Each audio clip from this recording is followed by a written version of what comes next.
नमस्कार. राजकारण क्रीडा भ्रमंतीचा यामध्ये आपले स्वागत आहे.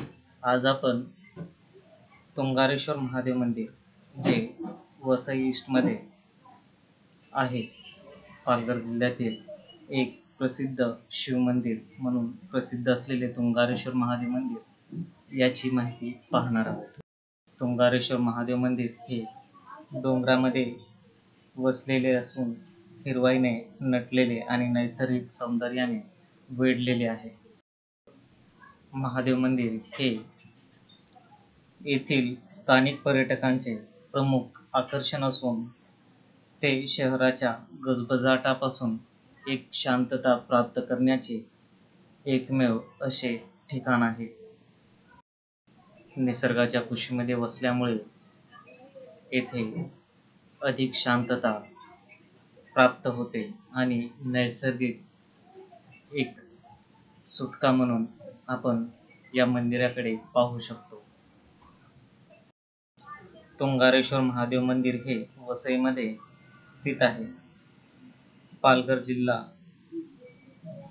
मध्ये वसलेले हे एक प्रसिद्ध महादेव मंदिर आहे. मुंबईपासून सुमारे 40 किलोमीटर अंतरावर असल्यामुळे येथे बस, ट्रेन किंवा टॅक्सी यासारख्या स्थानिक वाहतुकीद्वारे या मंदिराला पोहोचणे सहज शक्य आहे. तुंगारेश्वर महादेव मंदिर हे पर्यटकांसाठी तसेच भाविक भक्तांसाठी वर्षभर खुले असते. ते सकाळी पहाटे 5 वाजता उघडते तर संध्याकाळी 6 वाजेपर्यंत येथील लोकांसाठी खुले असते. या मंदिरात जाण्यासाठी भाविकांना किंवा पर्यटकांना कोणतेही शुल्क आकारले जात नाही, परंतु हे मंदिर तुंगारेश्वर अभयारण्यामध्ये असल्यामुळे येथे वनविभागाकडून प्रति व्यक्ती 50 रुपये असा शुल्क घेतला जातो. तुंगारेश्वर महादेव मंदिरापर्यंत मुंबईच्या विविध भागातून किंवा आसपासच्या परिसरातून येथे विविध मार्गाने पोहोचता येते. हे मंदिर मुंबईच्या जवळपास असल्यामुळे मुंबईतील एक दिवसाच्या ट्रिपसाठी उपयुक्त असे ठिकाण ठरू शकते. तुंगारेश्वर महादेव मंदिर हे एक असे ठिकाण आहे जिथे हिंदू धर्माचा इतिहास आणि संस्कृती तसेच भारतीय कला स्थापत्यकलेचे एक प्रभावी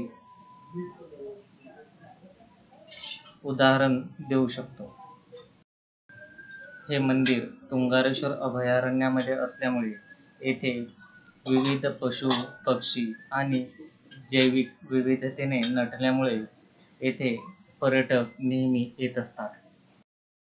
पावसाळ्यामध्ये येथे अनेक धबधबे असल्यामुळे पर्यटक पावसाळ्यामध्ये येथे गर्दी करतात. मंदिराच्या आजूबाजूला हिरवाईने नटलेली वन्यजीव असल्यामुळे अनेक सुंदर दृश्य पाहायला मिळतात. तसेच येथे एक सुंदर बाग देखील आहे,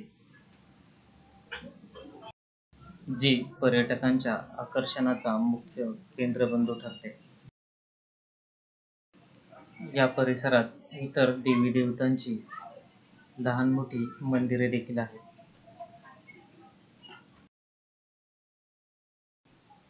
तुंगारेश्वर महादेव मंदिर हे 100 वर्षांहून अधिक जुने आणि या परिसरातील सर्वात जुन्या मंदिरांपैकी एक मानले जाते. त्याच्या बांधकामाची नेमकी तारीख माहीत नाही, परंतु स्थानिक ग्रामस्थांनी हे बांधले असावे जे शिवभक्त होते असा अंदाज आहे. तुंगारेश्वर मंदिर परिसरामध्ये तुंगारेश्वर हा एक ऐतिहासिक किल्ला आहे, जो 17व्या शतकात छत्रपती शिवाजी महाराजांनी बांधला होता असे म्हटले जाते,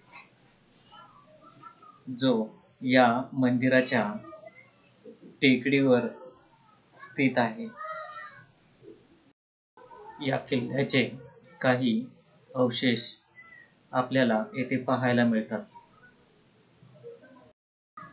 तुंगारेश्वर मंदिराच्या जवळपास असलेली काही महत्त्वाची पर्यटन स्थळे, ज्यामध्ये वसईचा किल्ला, जो ऐतिहासिक किल्ला म्हणून प्रसिद्ध आहे. 16व्या शतकात पोर्तुगीजांनी तो बांधला होता. वसईचा किल्ला हा वसई खाडीवर आहे आणि पोर्तुगीजांनी तो त्यांचा नौदल तळ म्हणून बांधण्यात आला होता. याच किल्ल्याला बेसिन फोर्ट देखील म्हटले जाते. या मंदिरापासून सुमारे 15 किलोमीटर अंतरावर अर्नाळा बीच हे देखील एक महत्त्वाचे पर्यटन स्थळ आहे. येथील समुद्रकिनारा स्वच्छ आणि शांत आहे. येथे आपल्याला ताजेतवाने आणि आरामदायी अनुभव घेता येतो. या समुद्रकिनाऱ्यावर देखील एक किल्ला आहे, ज्याला अर्नाळा किल्ला असे म्हटले जाते. हा किल्ला देखील एका बेटावर बांधण्यात आलेला आहे. या किल्ल्यावर जाण्यासाठी बोटीचा वापर केला जातो. या किल्ल्यावर देखील काही भग्नावशेष आपल्याला पाहायला मिळतात. तुंगारेश्वर मंदिराला साधारणपणे वर्षभर जाता येते, परंतु पावसाळ्यामध्ये खास करून येथे गर्दी पाहायला मिळते, कारण या परिसरामध्ये अनेक धबधबे आहेत आणि सुंदर अशी वनराई असल्यामुळे येथील परिसर हिरवागार असतो. त्यामुळे आपल्याला येथे पावसाळ्यात गर्दी पाहायला मिळते. आजचा हा व्हिडिओ आपल्याला कसा वाटला हे सांगायला विसरू नका आणि आमच्या चॅनलला सबस्क्राईब करा, जेणेकरून आम्ही तुमच्यापर्यंत अशा नवनवीन ठिकाणांची माहिती पोहोचवू. आणि यापुढे तुम्हाला कोणत्या ठिकाणाची माहिती पाहायला आवडेल हे देखील कमेंटमध्ये सांगायला विसरू नका. आम्ही भारतातील महत्त्वाची काही पर्यटन स्थळे एक्सप्लोअर करण्याचा विचार करत आहोत. त्यामुळे आपण नक्की सुचवा की आपल्याला कोणत्या ठिकाणाची माहिती हवी आहे आणि कशा पद्धतीने हवी आहे. जर आवडत असल्यास लाईक आणि सबस्क्राईब करा. धन्यवाद.